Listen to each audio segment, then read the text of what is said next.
My name is Hema Karunakaram. I've been dancing with Navatman for the last 9 or so months. I moved to New York about a year and a half ago to work as a consultant slash salesperson for IBM, and I knew that dance was a part of my life that was really important to me, and I wanted to continue it, and I'm really lucky to have found the Navatman family here.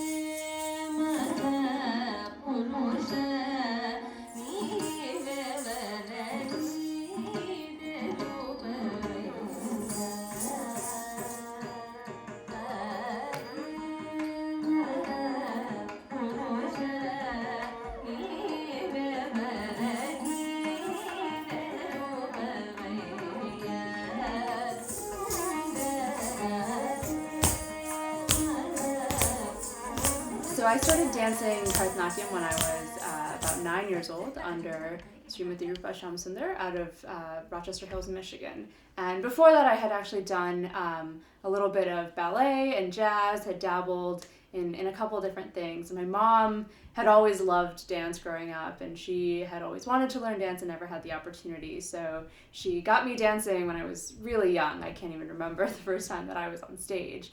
And I think a lot of it was really, in the beginning, kind of for her, just trying out these different things because I knew it was something my mom really wanted me to do.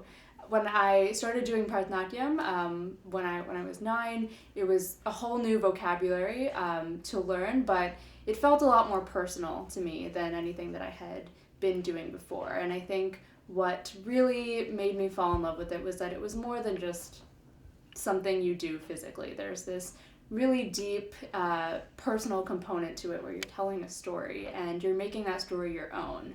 And so a lot of times dance can feel like athletic in a certain way, in that you're just repeating motions that are taught to you and perfecting those motions in themselves, which is also an important part of dance, but I think what really makes it special and what makes bharatanatyam special for me is the personal connection that you can have with it and the ability to tell a story in your own unique way, in a way that no one else can, and have a very, very unique kind of experience. I also learned Carnatic vocal for about 9 years growing up, and I think it was a really nice complementary thing to learn in addition to dance. It made a lot of sense for me to be able to put it together, especially when we were learning new talas in music. It was easy for me to be able to relate that to dance, and the other way around as well. The first time I danced with live music, I felt very fortunate to have also learned music because it allowed me to feel a lot more comfortable as a dancer with musicians around me. So I think having that musical background has really been an integral component of me as a dancer.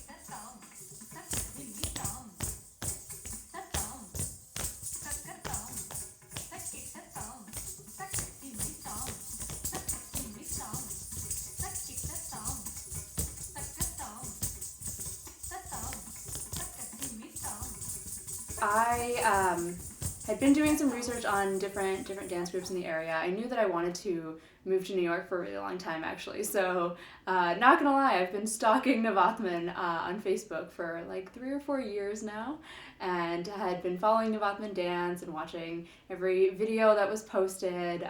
Really fell in love with the style, and it seemed like a really fun group of people. And so as I continued looking at other options for dance, I just kept coming back to Navatman because I was so intrigued by the work that they were doing, and I'm really glad that I found a community that values not only dance and bharatanatyam but the greater Indian performing arts as a whole. When I was in college, I did a lot of production of music and dance shows, and as anyone who's ever been behind the scenes for anything, you know that there's a million things that can always go wrong, and there were a lot of really interesting incidents that I got to experience in college as someone who was running a show backstage. One time we had a show where our amp blew out in the middle of someone's performance, and it was kind of awkward, and the dancer had to come off stage, and there was mass chaos that ensued behind the scenes, and I was responsible for kind of pulling it all together. And I think while I was trying to make sure that the sound system issue was addressed, what was really important to me was that the dancer was okay and the dancer understood, what was going on and what steps that we were taking to fix it, because I think, there's so many different factors that go into a dance production, and most people only see, what's happening on stage in front of them. They don't realize everything that goes into it behind the scenes. And so for me, that particular incident of the amp blowing out always stands out to me, because I had this really wonderful conversation backstage with the dancer while all this chaos was going on around us, where she was just talking about how, these are the moments that you never expect, but they add something to your dance. And she, I was worried that I was going to have to calm her down, and she was, really upset about the way things worked out, but she was like, you know what, I'm really excited to get back on stage now, because I think it's going to add this whole new element to my dancing, this sort of redemption of coming back on stage after some mishap happened. I love bharatanatyam because it's something that can never be mastered. I think it's something that I always have to keep pushing myself to get better and better at, and it's a really great challenge to have, especially compared to, I think, anything else I've ever done in my life. It's probably the hardest thing that I've taken on, and it doesn't really get easier over time, and I love that. I love that it's always something that you have to keep pushing for, you have to keep working for, whether it's mastering, a certain type of abhinaya that you're trying to bring out in a piece, or, you're just getting back into the groove of things after not having danced for a couple of months. There's always a challenge, there's always something to work towards, and you can never really quite be fully there, and I think that's what makes it so exciting. When I was 12 years old, it was the first time that I went to a summer camp that was hosted by the Dhananjayans.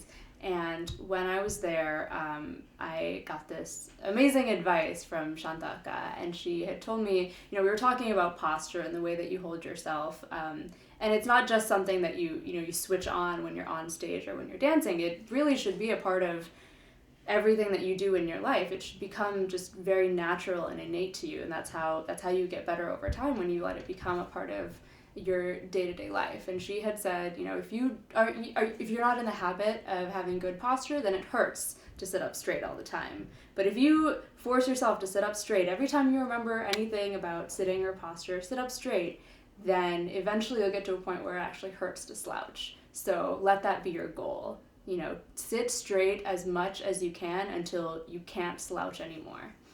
And that really stuck with me for a really long time. And, I think I took it really seriously at that age. And I pushed myself really hard for the next couple of years to just sit straight all the time. And, I was really excited. I think I eventually did get to a point sometime in high school where I couldn't slouch very easily. I think that's kind of gone backwards a little bit. Once you have a desk job, you end up slouching a lot more. But I think the reason I remember that so vividly is that it's not just about posture. I think it applies to a lot of things about dance. It's not just what you do on stage, it's what you do off stage as well. And if you get in the habit of doing things, whether it's, sitting up straight, or paying better attention to the way that you carry yourself, or paying more attention to the way that you react to different things, noticing things that other people do in their day-to-day lives, it just becomes second nature when you're on stage to do the same thing.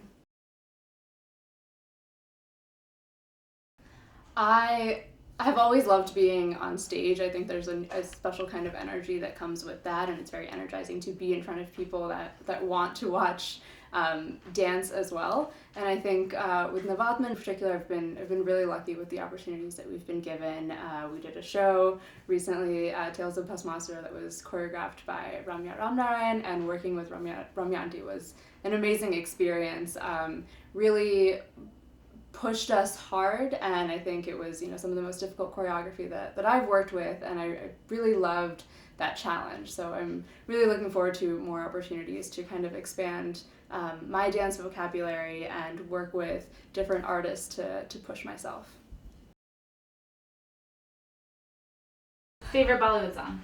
Teri Bindiare from Abhiman. It's an old song. And Mr. Chapatalam or Kanda Talam? Mishra Chapu. Abhinaya or Nritta? Abhinaya. Dance sari or costume, full costume? Full costume. Favorite hand gesture? This version of Katakamukam. Yeah, I would say as a dancer, the most important thing I think you can do is to just be observant of people around you. Watch as many other dancers dance as you can. Go to as many shows as you can. And even if it's just one little thing that you pick up from every new performance that you see, that's enough. That's enough to start. And beyond that, it's not just watching other dancers, but I think it's watching people in real life. When you tell a joke, and someone laughs, what does their face do when they laugh? And what is that feeling that you get when you watch them laugh? Remember those things because they come in handy.